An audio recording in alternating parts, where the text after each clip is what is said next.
Hello, family. It's the weekly video talk or whatever. Maybe we should do interviews sometimes because that would be fun. Be kind of podcasty or whatever. Anyway, so we're wrapping up on chapter 6 of John. John chapter 6 in our gospel readings throughout the week, throughout the Sundays.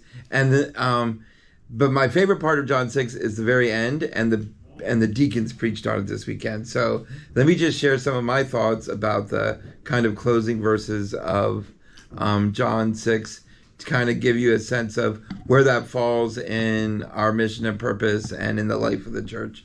And so one of the things I love about the end of John 6 is, when you talk about this chapter with your Protestant friends, they always say, well, he was talking about symbols, not real body, real blood kind of stuff. And but I always say to them, but at the end, he lets them go. Like, if they didn't like what he just said, he let them go. Whereas if it was a symbol, he could have ran after him and said, no, let me explain it to you. Because he did that before. Like, some of parables they didn't understand, so he said, here, let me sit down and explain to you the parable. He didn't do that in this point. If they didn't get it or they didn't like what he was saying, he let them go. And so that kind of tells me that he was meaning what he was saying. He wasn't creating a parable situation or a symbolic situation, that it really is his body and blood, right? It really is bread and wine. And so I always thought that was important. And I didn't hear Deacon Centenaro's homily, but I did hear Deacon Brian's. And he didn't talk about that directly, but he did talk about this, and it is a really great tie-in to our mission and purpose. At the end of the verse, Jesus looks at the apostles, his tight-knit, close followers, and he says, do you also want to leave? Like, he's giving them the opportunity. Is this too much for you? Do you not believe this? Like, do you want to leave also? And then Peter, and I love Peter because he has a lot of faults, right? And a lot of things that he struggles with. But when Jesus asks a question, he usually responds pretty quickly and on point. And he says, let me find, I don't want to mess it. Here he goes.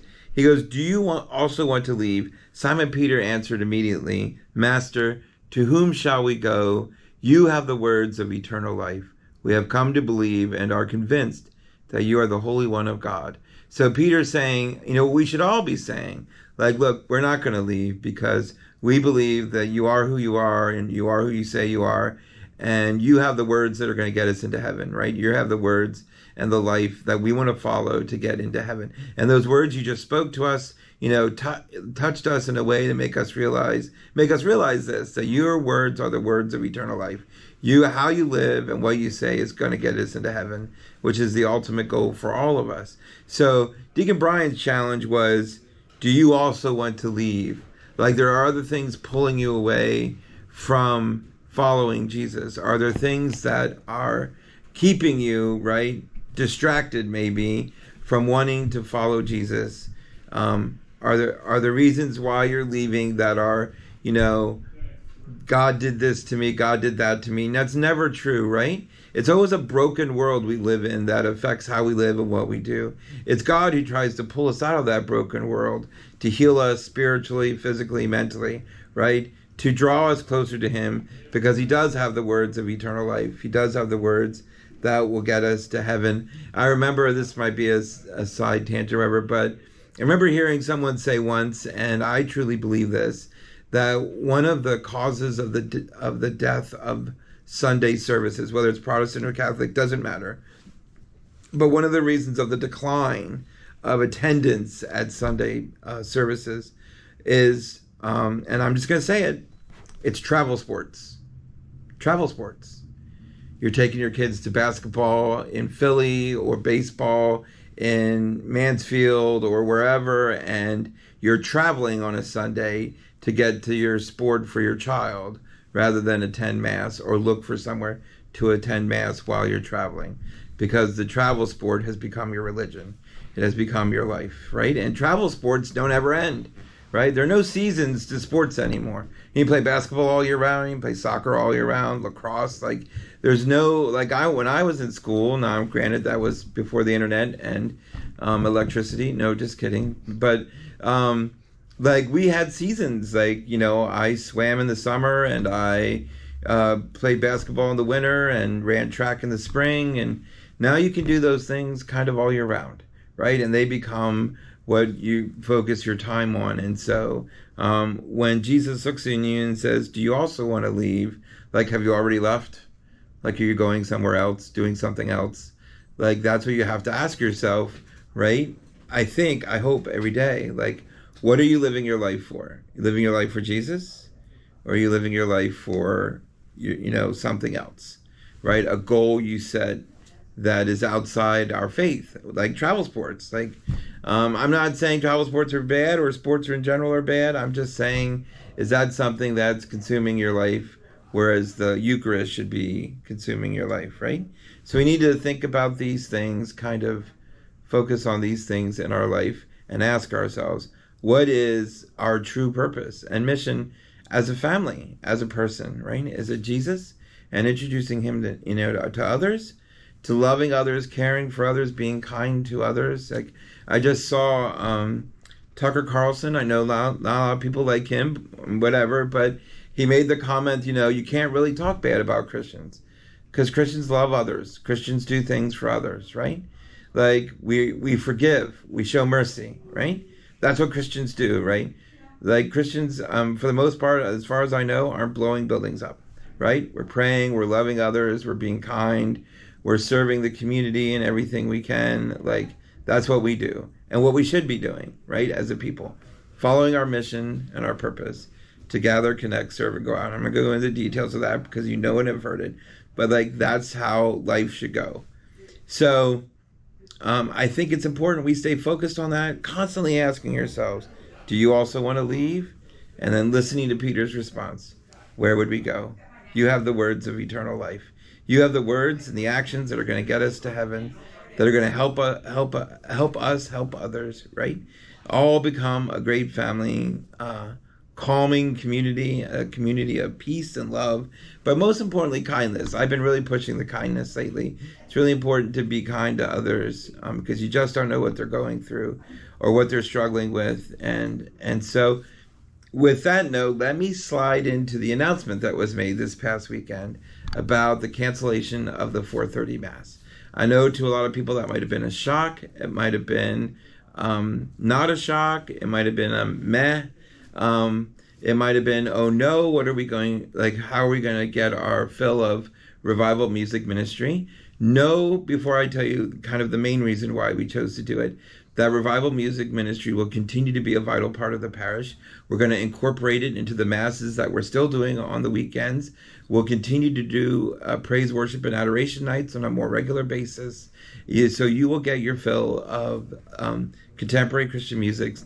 Please don't think that I fired them along with the 4:30 Mass. I did not. One of the primary reasons that the 4:30 Mass was canceled was the mental health of our priests, right? It's important. Like, mental health these days, as we know, is a struggle amongst everyone. Depression, anxiety, exhaustion, all those things everyone is struggling with, right? And we came to realize at St. Patrick's that, in fact, I came to realize at St. Patrick's that we are down to 2 priests. It's me and Father Dozy. And that has been a first for a very, very long time. We had Father Dema for a long time, Father Minetti, Father Molesky. Before that,